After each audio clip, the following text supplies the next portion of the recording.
Guys, this is Mr. Kenny the Bear. Welcome to another online adventure. We have an awesome lineup for you guys today. We have two special guests today. One is an EMT and a police officer coming all the way from Troop 226 in Roosevelt District. Isn't that exciting? And we have another special guest who is going to help us out, or at least help me out today. Well, Mr. Kenny, are you ready to open up? Absolutely, Rocky. Thanks again. Okay, Scouts. Remember, if you have on your Scout shirt and uniform, we're going to do our Scout salute. Otherwise, if you have a regular T-shirt on, regular clothing, hand over your heart. We're going to begin with our Pledge to Allegiance, okay? Please stand. Mm-hmm. All right, guys. I'm going to serve as our flag today since we don't have a flag to post up. Are you ready? All right. I pledge allegiance to the flag of the United States of America and to the republic for which it stands, one nation, under God, indivisible, with liberty and justice for all. Two, thank you. All right, guys, let's go into our Scout Oath and our Scout Law. Remember, when we do our Scout Oath and Law, we take our two fingers and point them straight in the air. Are we ready? Signs up. On my honor, I will do my best to do my duties to God and my country and to obey the Scout Law, to help other people at all times, and to keep myself physically strong, mentally awake, and morally straight. A Scout is trustworthy, loyal, helpful, friendly, courteous, kind, obedient, cheerful, thrifty, brave, clean, and reverent. Two. Awesome. Hey, does anyone know what our Scout motto is? Mr. Kenny, do you know? Do your best. Do your best. And that's what we're going to do all day, every day. All right, guys, let's get started. So today's topic, as Mr. Kenny the Bear said, is emergency preparedness training. Now, you're probably wondering, what does it mean to be prepared for any emergency? Being prepared for emergencies are super important. You never know when an emergency might pop up, whether it be a natural disaster, such as an earthquake or a flood, or an accident, such as, maybe your house collapsed because of someone messing with something in the foundation of your home, or a house fire, which is all can happen. So we today are going to teach you guys how to be prepared for anything. Hey, Mr. Kenny, what is one way we can be prepared for emergencies? Thanks again, Rocky. Right, we can certainly be prepared for emergencies. We have a couple of things. You can always have, if you go on camping, you might have your trusty backpack, which will have certain items in there for first aid. You may have a poncho in case it rains. You may have some sanitizer. Nowadays, we all got to go everywhere with a mask to cover up and make sure we're not spreading any germs anywhere. So there's a couple different things we can be prepared for. With that being said, also there are other items, definitely like some water. You can have a drink in case you're thirsty, and some non-perishable food you may want to carry with you as well. What are some other things you're thinking of, Rocket? Well, that's great for when we're outside and we go camping and we want to be prepared for, anything that happens outdoors. But we can also be prepared at home too. Natural disasters don't just happen out in the woods. They happen in the city and by your homes. So I prepared for you guys a little at-home emergency kit. And here's what's in my at-home emergency kit. In this day and age, we have to make sure anywhere that we stay, especially if we shelter in place, is nice and clean. So make sure you have some sort of cleaning supplies, whether it's wipes or a type of disinfectant spray. My type of disinfectant spray is a spray bottle with some alcohol mixed with water. Don't use too much though, because the alcohol can dry out your skin, and no one wants dry skin. Now, another thing you want to have, just in case there's an emergency and you have to stay in your homes, let's pretend my tablet here is a radio per se, or a flashlight. Now, wherever you are, you're probably wondering, why do I need a radio? Radios are old-fashioned. We don't need no radios no more. I would beg to differ.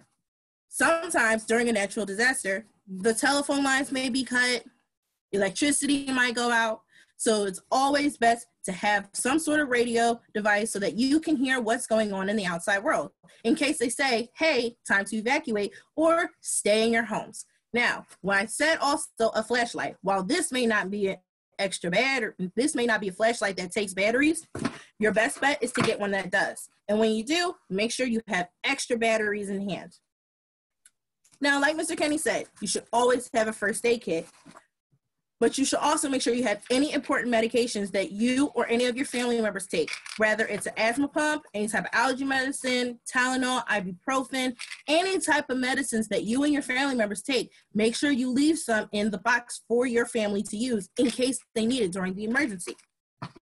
Now, there's one more thing that you're going to need when you're at home and you make an emergency kit, and that's this. You're probably wondering, what is this? This is important documents that you may have, whether it's your birth certificate or your social security card. If you don't know what that is, ask your parents later on.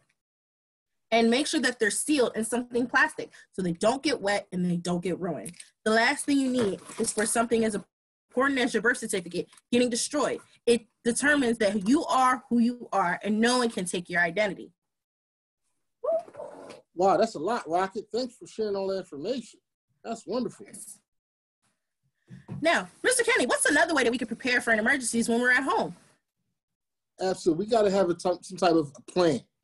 So we need to have a plan if we need to evacuate, if we need to stop a fire. We always got to have those 4 C's when it comes to be able to help provide first aid. Do you know what any of those first 4 C's are? I do. Let's also go back into what our emergency escape plan is. You guys prepared an emergency plan for everyone to see, at least from my house. Mr. Kenny, do you mind if I teach the kids a quick how-to on evacuating from their homes? Absolutely. All right, guys, let's go on a little trip. Now, the first thing you want to do, say there's a house fire. You know, you hear your alarm go off, you wake up, oh no, the house is on fire. The first thing you want to do is make sure that you get up quickly and make sure that there's no smoking in your room. If there is, you want to get down low. Heat rises, and the first thing you want to do is get low so that you don't get the smoke into your lungs. Let's travel, shall we? All right. So, when we're evacuating, here's what we want to do. Now, can everyone see my doorknob? The first thing you want to do when you're evacuating from your room during a house fire is you want to make sure that the doorknob's not hot. If it's hot, you might burn yourself. So always make sure that your doorknob's not hot. Now, remember how I said you should get low? Remember, you want to stay low just in case there's smoke above us. We don't want to inhale any smoke because then we can get knocked unconscious and then we can't get to safety. Let's continue. We want to keep going down the steps, but while we're going down, we want to stay low and keep staying as low as possible. So then what we do next is we go straight out the door. Remember, guys, to make sure you get your friends and family, whoever is with you, so that they can go out with you. Now, when you leave your home, you don't want to stand right in front of the house while it's on fire. That's not a good idea. You want to walk out your door and go as far away from the house as possible. A few feet if you must. For me, I would go to that corner where you see the stop sign. And that's how you do it. Now, I'm going to head back upstairs, and Mr. Kenny is going to give you some great tips on first aid. Are you ready, Mr. Kenny? See you guys when I get back. Absolutely. Thanks again, Rocket. That was great seeing the evacuation route. Now, first thing we know first aid. What is first aid? Well, first aid is help given to a sick and injured person until the full medical treatment is available. So whenever first aid occurs, you have to have the 4 C's. You want to check on that person. You want to remain calm. Then you want to call the proper authorities, such as using 911, and then you're going to take care of them. There are certain cases that may cause these type of things to occur, such as someone in your house could have severe bleeding from a cut, and it's becoming uncontrollable. So you want to help use that wound. You can take your neckerchief off, take it off, tie it around that wound to tighten it up so the blood doesn't go all over the place. Next thing could be is a heart attack. Someone's having a heart attack or a stroke. So remember, you want to check on that person. You want to remain calm. You want to call the proper authorities so you can make the proper care. Sometimes with stroke victims or heart attack victims, they may have on tight clothing. So you may have to help them loosen up their clothes or take it off so that they can breathe easy. Don't really want to touch them, but you want to help alleviate some of that stress for them, okay? And hopefully they can be on a hard surface so they can check on them, all right? So, and remember, when you do make that call to the authorities, you want to let them know who you are, what's happening, where it's happening, and when it's happening. You got any other instances, Rocky, since you're back? Absolutely. So remember how I said we had 2 special guests? Well, here's one of them. This is one of my very special friends. My oldest sister used to play with her when she was little. I call her Era, and that's what you guys can call her too. So Era is going to help me teach you guys about 2 more hurry cases that you should really pay attention to and really know how to take care of. The first one is cardiac arrest, and the second one is stop breathing. Now, I'm pretty sure you're wondering, what is cardiac arrest? Well, cardiac arrest is when someone is having trouble with their heart. Their heart is not functioning properly. So your best bet is to call 911 or get them to a hospital. If they're unconscious, what you want to do is to try and perform CPR, especially if you can't feel for a pulse or you can't see them breathing. And that's where stop breathing comes in as well. So what I'm going to do is, with my pal Era, show you guys how to administer CPR. Now, in this case, the CPR we're going to perform is for a child or a young baby. The ones that you guys are going to probably learn later on is how to do one on an adult. So here's how you do it on a small child or a baby. This one you can do for when you have your siblings or your friends over. So the first thing you want to do when you're administering first aid to someone is you want to make sure that they're okay. That's one of the 4 C's. Check. Check and see if they're okay. You ask them if they're all right. You see if they're conscious, if they're breathing. If not, then you want to call for help. That's the second C. So we have check and we have call. If you can't call, send someone else to call. If someone's not there, you have to call. Next, you want to you want to stop, stay calm, and think. You can't work right if you're not calm, cool, collected, and have an idea of what's going on. Then the next thing you want to do is actually administer the care or the first aid, like Mr. Kenny said. So when administering CPR to a small baby or a child, what you want to do is take 2 or 3 fingers, right? So let's everyone put up 2 or 3 fingers. Can everyone put up 2 or 3 fingers like me? Good job. So the next thing you want to do is for the person who's being affected by the cardiac arrest or stop breathing, put the 3 fingers right underneath their chest bone, or as we say, the breastbone. So then what you want to do is administer 30, and I mean 30 chest pumps in a right rhythm. Are you ready? Mr. Kenny, are you ready? Absolutely, Rocket. All right, guys, count with me. 1, 2, 3, 4, 5, 6, 7, 8, 9, 10, 11, 12, 13, 14, 15, 16, 17, 18, 19, 20. 1, 2, 3, 4, 5, 6, 7, 8, 9, 30. Good job, guys. Now, what you want to do immediately after the 30 chest compressions, you want to give them the 2 rescue breaths. Here's a heads up about those rescue breaths, though. Before you just start putting your mouths on people, you want to keep this in mind. They don't know what you got. You don't know what they got. They don't want what you have, and you don't want what they have. So it's always good to keep either a breath mask around so that you can put the mask on the person and blow the air into their bodies so they can get the breath, or we can put up our hands triangle. So do this with me. Put out your left hand, or then put out your right hand. Put them together and make a triangle. Now, when you go to do your rescue breath, you're gonna take your lips and make sure you put them right up by your mouth. This will keep you from touching the mouth of the person you're giving the rescue breaths to. And when you do that, you give them 2 breaths. And if it doesn't work, you keep going. Now remember, this is for a small child. Another thing you can do for stop breathing, someone might not be breathing because they're choking. So you wanna help them get whatever is lodged in their throat out. So for that way, we do it by doing either a Heimlich maneuver, which not a lot of people do anymore because it can cause some injury to people's stomach or chest area, or 5 back blows. So this is how you do a proper Heimlich maneuver. Now remember, this is different for adults and children, but we're gonna do a modified version since I have a small child with me. Are you ready, Era? Of course you are. So you take one hand and you put it up underneath their stomach area, right underneath the stomach area. You take your other hand and you go right up underneath. And then what you do is you push in and up. Ready? Push in and up. You're doing that so that you can push the air up and out, or try and get the object to move up and out. If that's not working, you can alternate between the Heimlich maneuver and or do 5 black blows. So I want everyone to do me a favor. I want you guys to sit up straight, and I want you to flex your shoulders back. Push your shoulders back. Do you feel an indent in your back? Yeah. Yeah, I feel it too. So in that area where that indent lies is where you want to do the 5 back blows.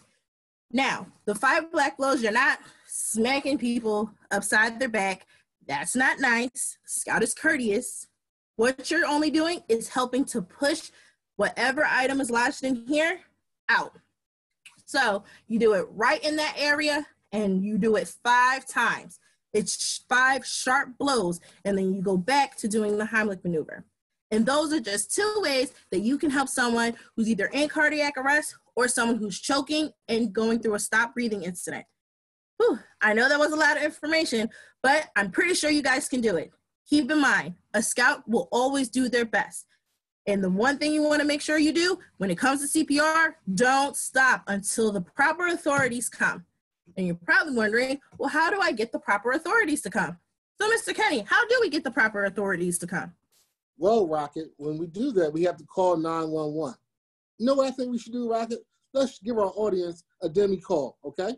I'll be the operator, and you can be the person calling in, okay? Awesome. All right.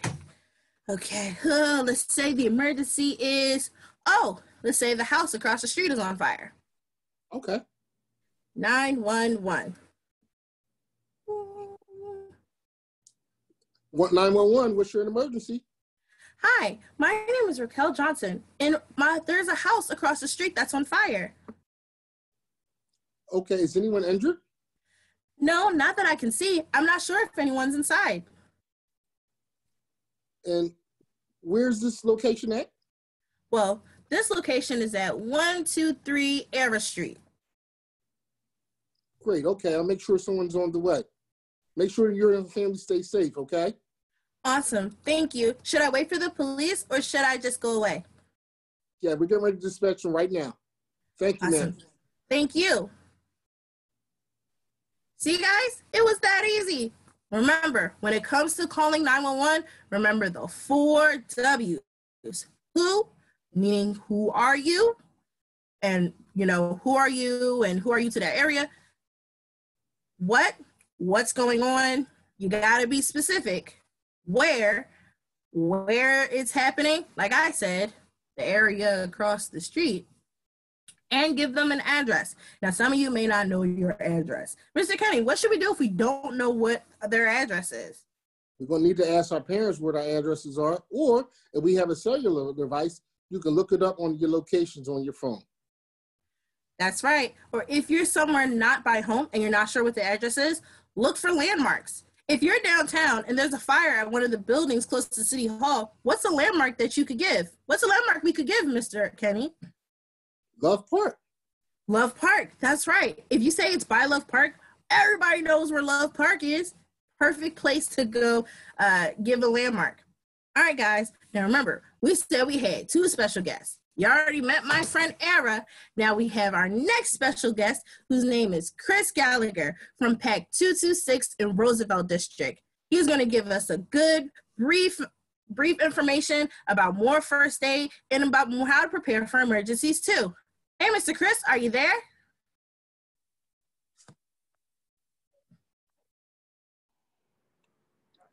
How you doing, guys? My name's Mr. Gallagher, and I work on an ambulance. I'm an EMT, and as you can see right behind me, I got my ambulance with me. I also brought my trusty assistant, my Tiger Cub Scout, my granddaughter, Sage, and she's going to help me do some demonstration. First thing I want to do is teach you guys how to make a small first aid kit for when maybe you guys go on a hike or a bike ride or something. So I got a lot of supplies right here on my stretcher. The first thing I like is to have gloves. In case somebody gets cut, we should put gloves on, okay? And that way we don't get blood on us, but if we have any dirt or any germs on our hands, we won't get them on the patient.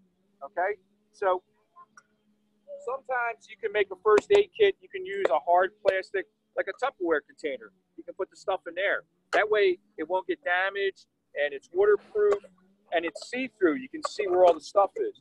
But if you want to cut down on how much the stuff weighs, I like using just a Ziploc bag. Again, it's see-through. I can see everything I'm going to put in there.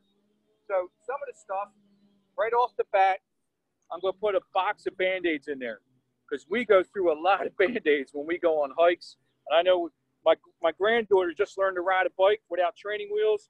We've had a lot of boo-boos lately, all right? This is some cling or gauze. It rolls up, okay? I'm going to keep that in the package. That way it's nice and clean. We call that sterile.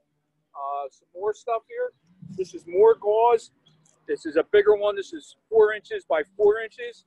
Okay, we're going to put some of that in there. You want to hold it back for me? What a good job. Let's see what else we got. Got a bottle of hand sanitizer. We're using this every day right now with all the COVID-19 going on, so nothing wrong with having some extra hand sanitizer. This is some Neosporin. This is good if you have a little cut. You can put some on there. It helps take the pain away, and it helps prevent infection.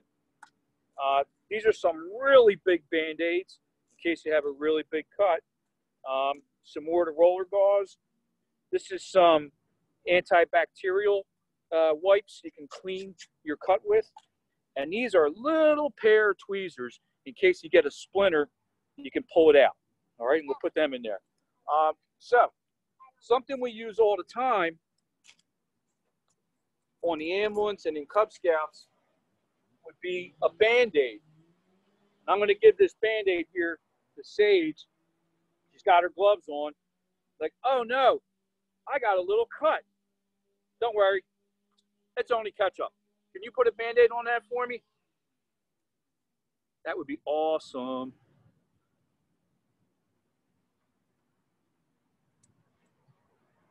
It's not easy to do with gloves, is it? Okay, there we go. Good job. Oh, too much blood or ketchup, right? Now, what I'm going to do, she did a good job. What I'm going to do, I'm going to put a little bit of this on her knee. Why don't you hop up here on the back step? Let's pretend she fell off her bike and she's got a pretty big boo-boo, all right? Right there, okay? What I'm going to do, I'm going to take one of those gauze pads, the big ones, okay? Tear it open. I'm going to fold it in half. She can help me. Can you hold that there? So don't move. Oh, good job. And I'm going to get that roller gauze out. And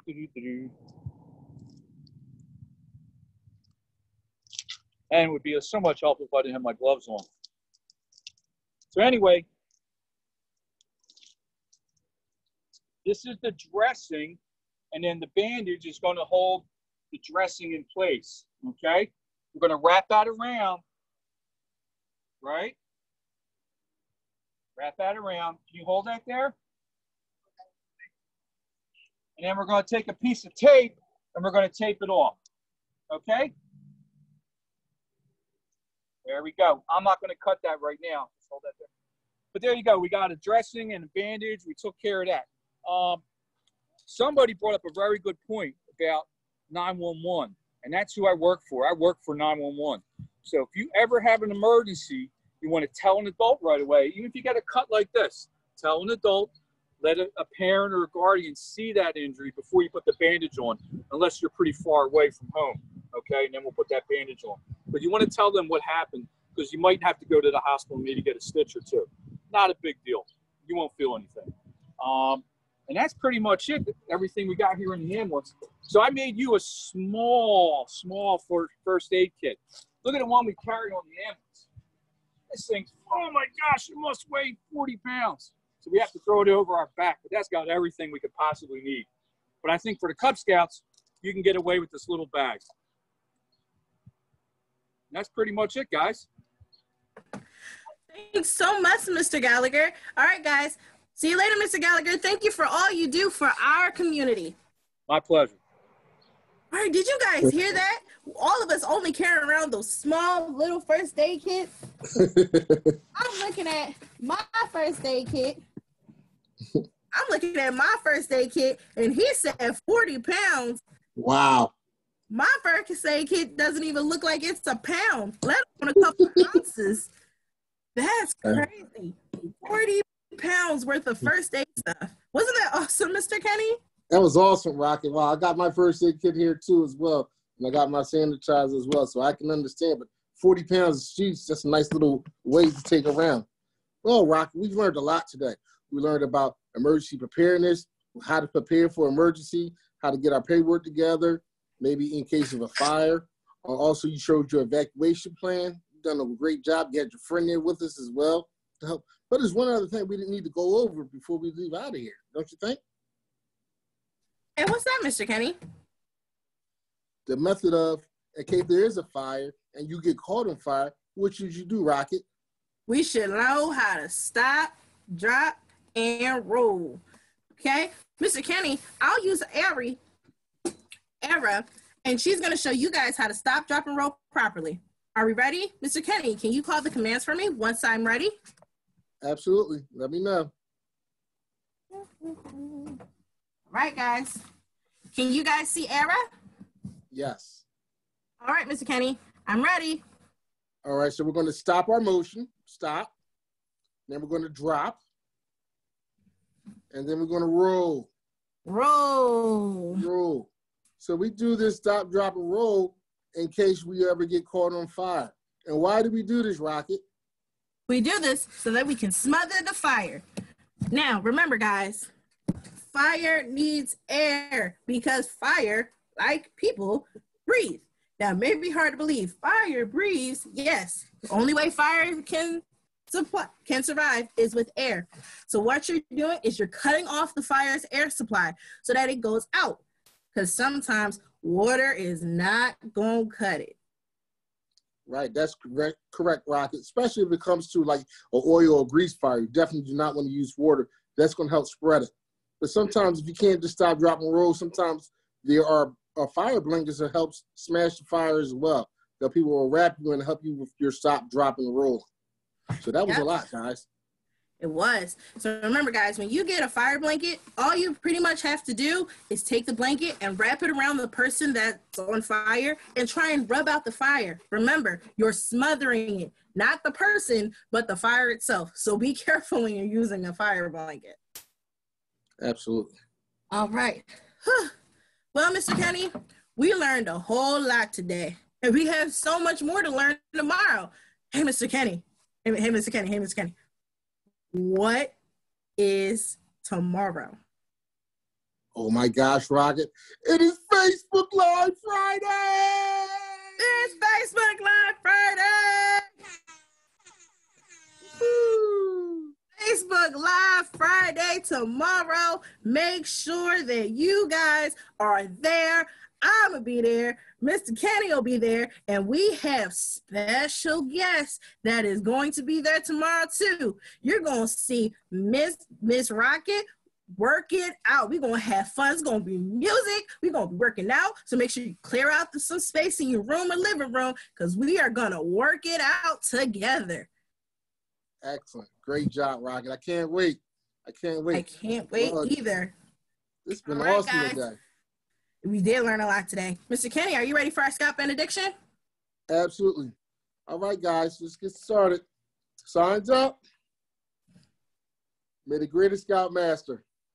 May the greatest Scout Master of all Scouts be with us. Be with us. Until we meet again. Until we meet again. Pack dismissed. Pack dismissed. All right, guys, today was awesome. Bye. Bye.